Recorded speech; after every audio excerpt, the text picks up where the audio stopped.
সম্মানিত স্টুডেন্টস ভাই বোনেরা, আসসালামু আলাইকুম রহমতুল্লাহি ওয়া বারাকাতুহু।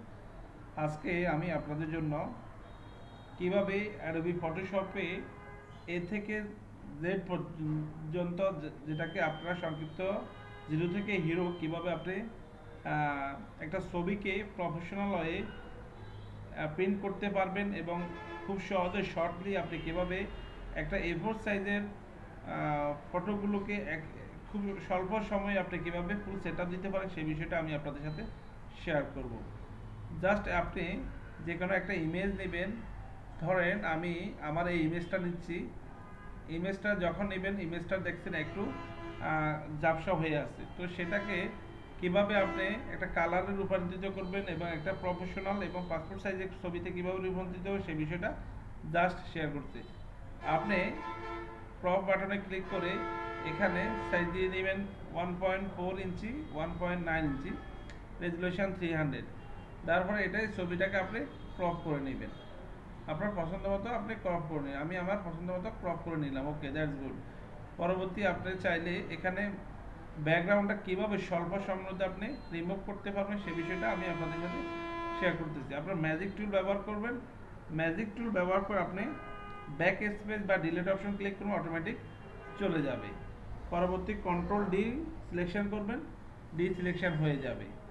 এবং কি আপনার পেজটাকে কিভাবে একটু ফোকাস করবেন বা কিভাবে একটু সুন্দর করবেন আমি জাস্ট আপনাদের সাথে শেয়ার করতেছি। আপনারা এখানে ক্লিক করার পরে ব্রন টুল বক্সে ক্লিক করবেন। ব্রন টুল বক্সে ক্লিক করার পরে আপনার ডিজ ডিজ টুলসে ক্লিক করবেন। ডিজ টুলসে ক্লিক করার ছবিটাকে একটু একটু ব্রাশ নিয়ে নেবেন, একটু ছবিটাকে একটু সুন্দর করে নেবেন। দেখবেন ছবিটা টোটালি অফিসিয়ালি হয়ে যাচ্ছে। ওকে,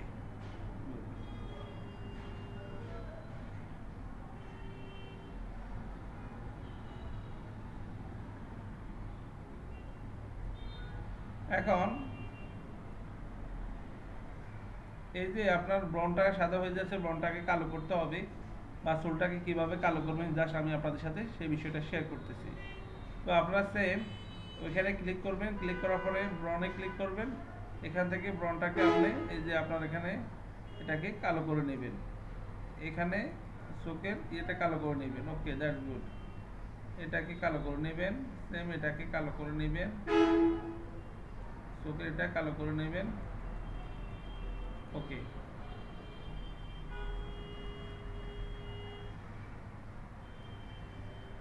চুলগুলোকে কালো করে নেবেন আপনার পছন্দ অনুসারে।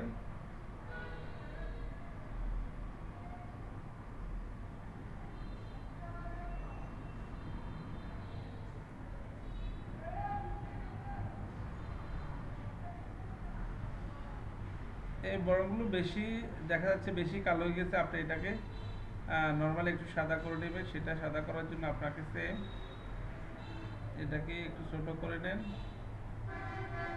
ওকে, ওকে গুড, ওকে গুড। এখন এই যে অনেক ক্ষেত্রে ব্যাকগ্রাউন্ডের সাথে ম্যাচিং হয়ে যাচ্ছে, এটাকে আপনি কিভাবে একটা বর্ডার দিবেন। কন্ট্রোল এ সিলেকশন করে ছবিতে পরবর্তী এডিট অপশনে ক্লিক করবেন। এডিট অপশন থেকে আপনার স্টকে যাবেন। স্টক থেকে এখানে কালার দিবেন। কালারে সিলেকশন করে ধরুন আমি কালারে লাল দিলাম, এখানে ওকে দিবেন। পরবর্তী ওকে দিবেন। এখন এই ছবিটাকে কিভাবে একটা নতুন পেজে নেবেন, নিউ পেজ প্লাস এখানে পেজে সেটা আপনার নেবেন A4। ওকে বাটনে ক্লিক করবেন। পরবর্তী মুভ টুলে সিলেকশন করা অবস্থায় এটাকে এখানে আনি ছেড়ে দিবেন। ছেড়ে দেওয়ার পরে আপনি এটাকে টোটালি ধরেন আমি এখানে এই ছবিটাকে খুব সহজে কিভাবে আমি A4-এ পুরোটা পেপারে আমি কভার করতে পারি সেই বিষয়টা আমি আপনাদের সাথে শেয়ার করব। এই ধরেন আমি 5টা অলরেডি এখানে সেট দিয়েছি। তো এখন 5টা যখন সেট দিয়েছি, আমি সেই সবগুলো একসাথে কিভাবে পরবর্তী পেজে নিতে পারি বা পরবর্তী স্টেপে নিতে পারি সেই বিষয়টা আমি আপনাদের সাথে শেয়ার করতেছি। এখানে যেখানে আপনারা এই যে দেখতেছেন, এখানে আমার মাউসটা দেখতেছেন, সেখানে আপনারা এখানে টিকমার্ক দিবেন। পরবর্তী এগুলো সবগুলোর একসাথে আপনি টিকমার্ক দিয়ে ওকে, ওকে, পরবর্তী কন্ট্রোল অল্টার শিফট সিলেকশন করবেন, এখানে আনি control Alt shift control E, পরবর্তী অল্টার সিলেকশন করার পর আপনি ছবিটাকে এভাবে নিচে নেবেন, একটার পর একটা নেবেন, অটোমেটিক আপনার সবগুলো একসাথে A4 এ রূপান্তরিত হয়ে গেছে। পরবর্তী আপনি এটাকে কীভাবে প্রিন্ট করবেন, কন্ট্রোল পি সিলেকশন করে আপনি এটাকে প্রিন্ট অপশনে ক্লিক করবেন, প্রিন্ট অপশন ক্লিক করার পরে প্রসিডিউরে ক্লিক করবেন, প্রসিডিউরে ক্লিক করার পরে প্রপার্টিতে ক্লিক করবেন, প্রপার্টিতে ক্লিক করার পর আপনার এখানে ডকুমেন্ট সাইজ এটাকে A4 সাইজ করে নেবেন, প্লাস এখানে পেপার টাইপ আপনাকে ফটো পেপার, এখানে যে প্রিমিয়াম ফটো পেপার আছে বা প্রিমিয়াম পেপার গ্লাসি আছে সেটা যেখানে আপনি যে পেপারটা ইউজ করতে সেটা আপনি দিবেন। পরবর্তী এখানে স্ট্যান্ডার্ড দিলেও চলবে বা হাই দিলেও চলবে, কালার ওকে থাকবে। আপনি পরবর্তী এখানে ওকে বাটনে ক্লিক করার পর অলরেডি ছবিগুলো প্রিন্টে চলে আসবে। তো যেহেতু আমি প্রিন্ট করতেছি না সেহেতু আমি আপনাদেরকে দেখাচ্ছি না। সবাইকে বলবো এই ভিডিওটি যারা ফটোশপের কাজ শিখতেছেন দয়া করে A to Z ভিডিওটা না টেনে দেখবেন এবং আপনার বন্ধুদের সাথে শেয়ার করবেন, ইনশাআল্লাহ আপনি উপকৃত হবেন।